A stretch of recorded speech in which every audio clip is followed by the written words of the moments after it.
নমস্কার, শিক্ষা কুটিরের আরো একটি নতুন আপডেটে আপনাদের স্বাগত জানাই। আপনারা দেখছেন আপনাদের প্রিয় শিক্ষা কুটির।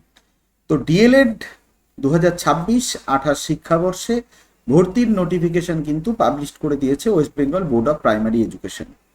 তো এই যে নোটিশটা পাবলিশ হয়েছে, আগামী 3রা জুলাই থেকে ভর্তি প্রক্রিয়া যে আবেদন সেটি শুরু হতে চলেছে এবং আপনারা কিভাবে আবেদন করবেন, কত কি খরচা হতে পারে, সমস্ত তথ্য কিন্তু আজকের এই ভিডিওর মাধ্যমে আপনাদের সামনে পরিবেশন করবে।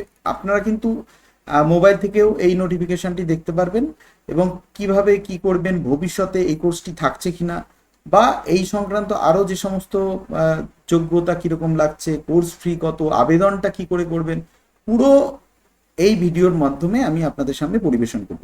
চলুন দেরি না করে আমরা সরাসরি চলে যাই মূল নোটিফিকেশনে। তো আমরা একদম West Bengal board of primary education যে ওয়েবসাইট রয়েছে সেই ওয়েবসাইট এটা, ঠিক আছে। আপনারা মোবাইল থেকেও লগ ইন মানে সার্চ করতে পারেন wbbpe.gov.in এই ওয়েবসাইটটিতে। এখানে যাওয়ার পরে আপনাদের যেটা করতে হবে যে নোটিশ সেকশনে আপনাদের যেতে হবে আপাতত, কেন নোটিশটা কিন্তু এখানেই পাবলিশ হয়েছে। তো এখানে কিন্তু নোটিশটা একদম প্রথম যে নোটিশটা রয়েছে সেটা 1 তারিখে পাবলিশ হয়েছে, 1 জুলাই, যে notification regarding admission 2 year DElEd course under regular face to face mode for the session 2026-28 in DElEd institute affiliated to West Bengal board of primary Education. তো এখানে আমরা যে মূল নোটিফিকেশন রয়েছে সেটা একবার আমরা একটু দেখে নেব। তো এই যে নোটিফিকেশনটা বের করেছে এটা ভর্তি প্রক্রিয়ার জন্য এবং সেই সঙ্গে সঙ্গে পুরোপুরি কি যোগ্যতা রয়েছে না রয়েছে, কত বয়স, যে সবাই কি করতে পারবে না, বয়সের একটা সময়সীমা আছে বিশেষ করে ডিএলএড কোর্সের জন্য। তো অফিসিয়াল নোটিফিকেশন কিন্তু বেরিয়ে গেছে, আজকেই বেরিয়ে গেছে। আপনারা দেখতে পাচ্ছেন এখানে যে 1 তারিখে কিন্তু বেরিয়ে গেছে এবং দেখুন এখানে কিন্তু একদম রয়েছে যে admission to the 2 year DElEd course regular আর ফেস টু ফেস, অর্থাৎ রেগুলার কোর্স। এটা কিন্তু রেগুলার কোর্স নয় এবং এটা কিন্তু আপনাদের করতে গেলে অবশ্যই আপনি যে কলেজে ভর্তি হবেন সেই কলেজের কিন্তু অবশ্যই এনসিটি রিকগনাইজড হতে হবে এবং affiliated to West Bengal board of primary education হতে হবে।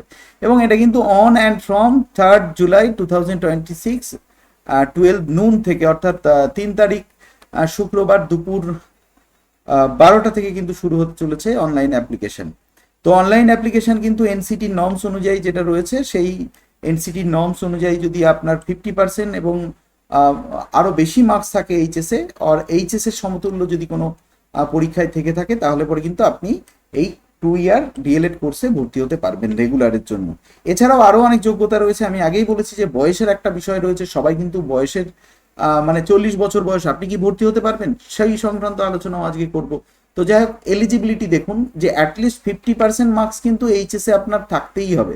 Higher secondary or equivalent examination are eligible for admission. এবার বলে রাখি, কেউ যদি ভোকেশনাল থেকে ডিএলএড করতে চায় সেও কিন্তু আপনার ভোকেশনাল থেকে, মানে ভোকেশনাল করে বা আইটিআই করে কেউ যদি ডিএলএড করতে চান তাহলে পরে কিন্তু আইটিআই ক্ষেত্রে কি হবে, তাকে কিন্তু বাংলা পড়তে হবে, ঠিক আছে, বাংলা। তো ভোকেশনালের ক্ষেত্রে অনেকে হয়, অনেকে ভোকেশনাল থাকেন, তো সেই ভোকেশনালের যে সমস্ত স্টুডেন্টরা রয়েছে তারা কিন্তু এখানে এলিজিবল রয়েছেন, অর্থাৎ ভোকেশনাল স্টুডেন্ট কিন্তু এখানে ভর্তি হতে পারবেন। আর হায়ার সেকেন্ডারি যারা রয়েছেন 50% মার্কস বা ভোকেশনালের ক্ষেত্রেও 50% মার্কস যারা আছে তারা কিন্তু ভর্তি হতে পারবেন। 5% কিন্তু রিল্যাক্সেশন দেওয়া হয় এসসি এসটি ওবিসি পিডাব্লিউডি এবং এক্স সার্ভিসম্যানদের ক্ষেত্রে কিন্তু 5% রিল্যাক্সেশন দেওয়া হয়, অর্থাৎ তাদের কিন্তু 55% higher secondary or its equivalent, অর্থাৎ ভোকেশনাল বা হায়ার সেকেন্ডারিতে যদি আপনার 45% নাম্বার থাকে তবে কিন্তু আপনি এই এখানে আবেদন করতে পারবেন, ঠিক আছে। এছাড়াও মোটামুটি যে order avail such relaxation and applicant required to submit relevant certificate, অর্থাৎ আপনি যখন এই 5%-এর ছাড় নেবেন তখন আপনার SC ST OBC PWD ex সার্ভিসম্যানের যে ডকুমেন্ট সেটা কিন্তু প্রোভাইড করতে হবে, ঠিক আছে, সেটা কিন্তু প্রোভাইড করতে হবে। আর এক্স সার্ভিসম্যানের ক্ষেত্রে যেটা বলছে, an applicant belonging ex serviceman shall be determined in term of school education department notification by memo number এত 2017, read the clarification MHRD contained the memo number 2017. It is applicant does not have 50 or 45 marks in higher secondary examination. তো এখানে একটা ছাড়ের বিষয় রয়েছে, যারা ex serviceman রয়েছেন ministry of human rights, মানে মিনিস্ট্রি অফ কি বলবো, মানব সম্পদ উন্নয়ন মন্ত্রকের যে 2017 সালের নোটিফিকেশন সেটা দেখতে বলা হচ্ছে। ঠিক আছে, তো যাই হোক, এবার হচ্ছে অ্যাপ্লিকেন্ট কি কি লাগবে দেখুন। ঠিক আছে, এটা খুব গুরুত্বপূর্ণ যে কটা ল্যাঙ্গুয়েজ পড়তে হবে। ঠিক আছে, হ্যাঁ, তো অ্যাপ্লিকেন্টকে কিন্তু হায়ার সেকেন্ডারি লেভেল বা তার ইকুইভ্যালেন্ট, যেটা আমরা ভোকেশনালের কথা বললাম, ঠিক আছে, তো সেক্ষেত্রে কিন্তু তাকে বেঙ্গলি, যে বেঙ্গলি মিডিয়াম ইনস্টিটিউটের জন্য কি করতে হবে, তাকে কিন্তু বাংলা 100 নাম্বার পড়তে হবে। ঠিক আছে, বাংলা 100 নাম্বার পড়তে হবে হায়ার সেকেন্ডারিতে বা তার ইকুইভ্যালেন্ট যেটা রয়েছে সেখানে, বেঙ্গলি মিডিয়াম স্কুলে মানে কলেজে ভর্তি হওয়ার জন্য। ঠিক আছে, ঠিক একই রকমভাবে কিন্তু হিন্দি, উর্দু, নেপালি, সাঁওতালি, ঠিক আছে, বা অলচিকি স্ক্রিপ্ট মিডিয়ামের জন্য কিন্তু অ্যাডমিশনের ক্ষেত্রে তাকে হিন্দি, অর্থাৎ হিন্দি মিডিয়ামের জন্য তাকে হিন্দি পড়তে হবে, উর্দু, নেপালি, সাঁওতালি, ঠিক আছে, বা অলচিকি 100 নাম্বারের মিনিমাম পড়তে হবে। 100 নাম্বারের কম হলে কিন্তু সে ভর্তি হতে পারবে না। ঠিক আছে, আর মোটামুটি মিডিয়াম কি হবে সেগুলো কিন্তু দিয়ে দেওয়া হয়েছে ওয়েবসাইটে, সেগুলো আপনারা দেখতে পারেন। ঠিক আছে, তো আশা করি ভাষার বিষয়টা কিন্তু আপনারা সকলেই বুঝতে পারলেন। ঠিক আছে, যে Bengali medium institute will admit student who have studied higher secondary or its equivalent with Bengali and English of 100 marks each.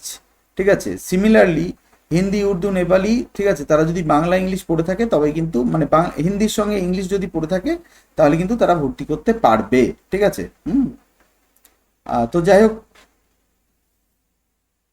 এরপরে যেটা দেখবো, ঠিক আছে, যে no applicant shall similarly be able to apply admission such DElEd institute which does not have a medium matching. তো medium যদি আপনার সঙ্গে ম্যাচিং না হয় তাহলে কিন্তু আপনি ভর্তি হতে পারবেন না। ধরুন একজন আর হিন্দি মিডিয়াম স্টুডেন্ট, সে হিন্দি পড়েছে, ইংলিশ পড়েছে, সে বাংলা মিডিয়ামে ভর্তি হতে চায়, তাহলে কিন্তু সে ভর্তি হতে পারবে না। ঠিক আছে, ভর্তি হতে পারবে না।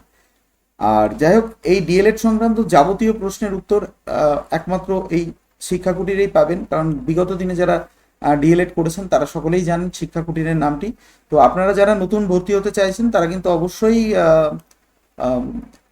শিক্ষা কুটিরের সঙ্গে জুড়ে থাকবেন। তো আপনার একটা বৈধ ইমেল আইডি আর সেই সঙ্গে সঙ্গে মোবাইল নম্বর লাগবে, সে যে মোবাইল নম্বরটি আপনার হোয়াটসঅ্যাপ রয়েছে। ঠিক আছে, তারপরে এনসিটির যে the intake capacity of each institution will be as per approval of NCTE shall be displayed against each institute.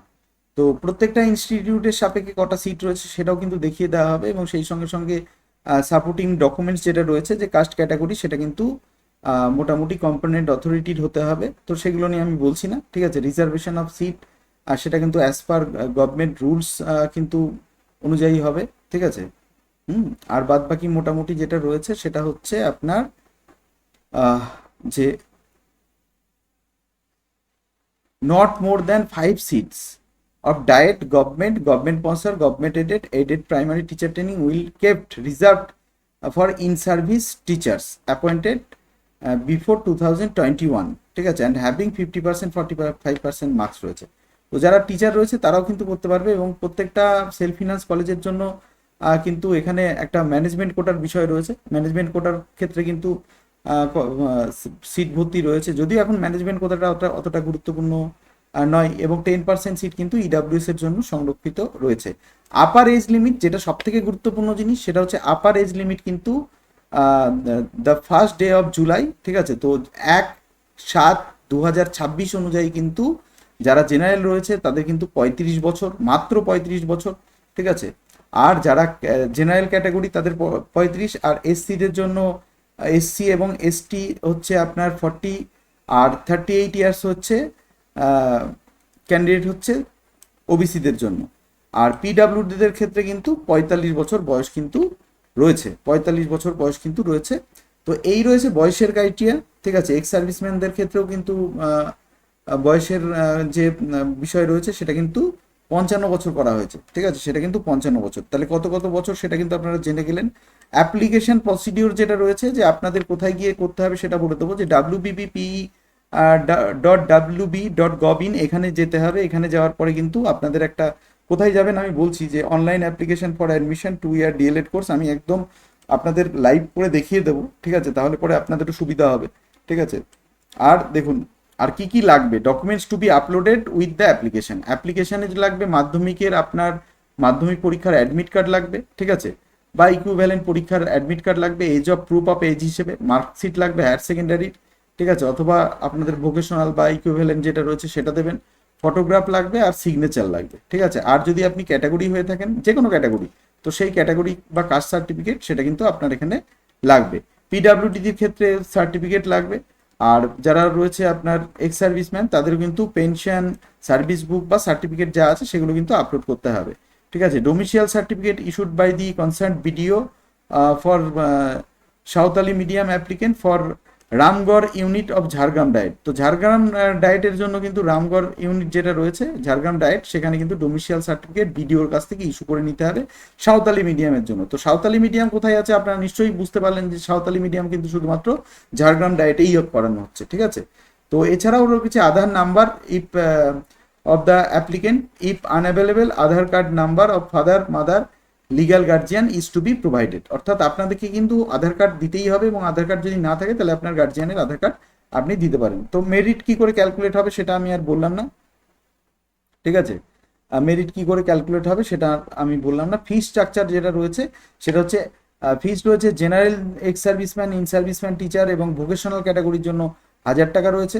R SC ST পিডাব্লিউডির জন্য রয়েছে 500 টাকা, আর ওবিসিদের জন্য রয়েছে 750 টাকা। তাহলে কত টাকা অ্যাপ্লিকেশন ফি রয়েছে সেটা কিন্তু আপনারা জেনে গেলেন, কত টাকা অ্যাপ্লিকেশন ফিস রয়েছে সেটা কিন্তু জেনে গেলেন।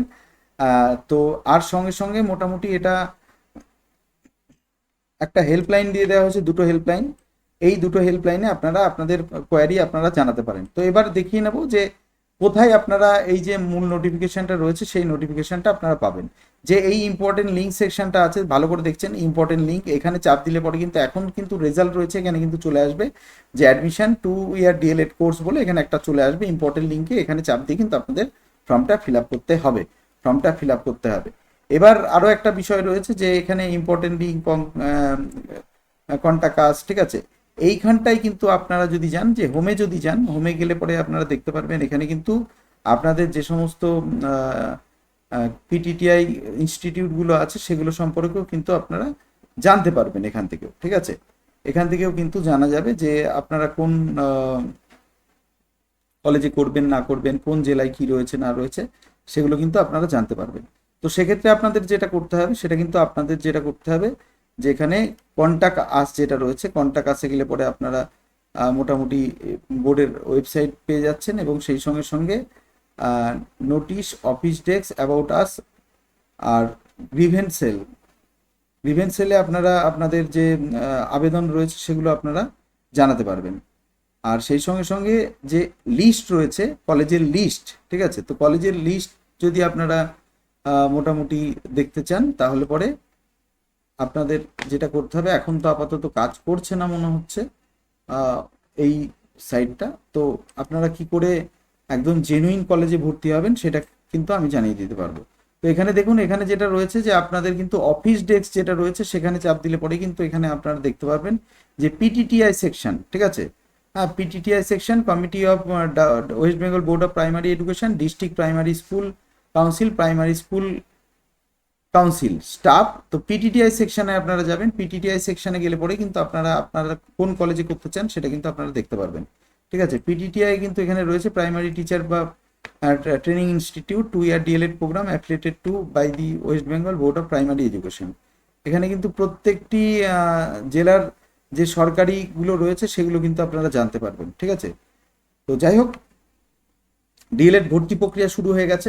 সরকারি কলেজগুলো আপনারা কি করে খুঁজবেন, তো সরকারি কলেজগুলো খোলার জন্য কিন্তু আপনাদের এই অফিস ডেস্ক যেটা রয়েছে এই অফিস ডেস্কে আসতে হবে। অফিস ডেস্কে আসার পরে এখানে পিটিটিআই সেকশন আছে, পিটিটিআই সেকশনে গিয়ে কিন্তু আপনাদেরকে এই পিটিটিআই যেগুলো রয়েছে এখানে মোটামুটি প্রত্যেকটা জেলার, ঠিক আছে, তো আপনারা আপনাদের জেলার নাম দিয়েও কিন্তু আপনারা সার্চ করতে পারেন। তো আমাদের নদিয়ায় যেমন রয়েছে যে এখানে ধর্মদা গভর্নমেন্ট পিটিটিআই ডায়েট রয়েছে, Krishnanagar government primary teacher training institute, DL Roy government primary teacher training institute, Bara Andulia government primary teacher training institute রয়েছে।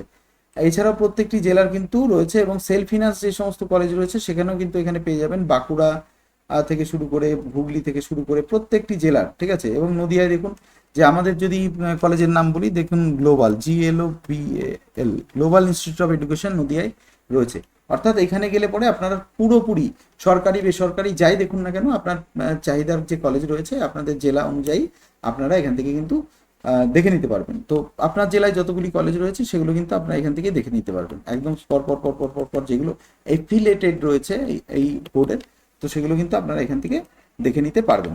তো সেক্ষেত্রে আপনারা এখান থেকে অবশ্যই দেখে আবেদনগুলি করে দেবেন, এবং আবেদনগুলি কি করে করবেন না করবেন সেগুলো কিন্তু আমি পরবর্তীতে জানিয়ে দেবো। তো যাই হোক, আশা করি ভর্তি সংক্রান্ত যদি কোনো রকম আপনাদের কোনো জিজ্ঞাসা থেকে থাকে তাহলে পরে আপনারা অবশ্যই সেগুলিকে আমার কমেন্ট বক্সে করবেন, আমি কমেন্ট বক্সে আপনাদের উত্তরগুলি জানিয়ে দেওয়ার চেষ্টা করব। তো যাই হোক, সকলে ভালো থাকুন, দেখতে থাকুন শিক্ষা কুটির। ধন্যবাদ।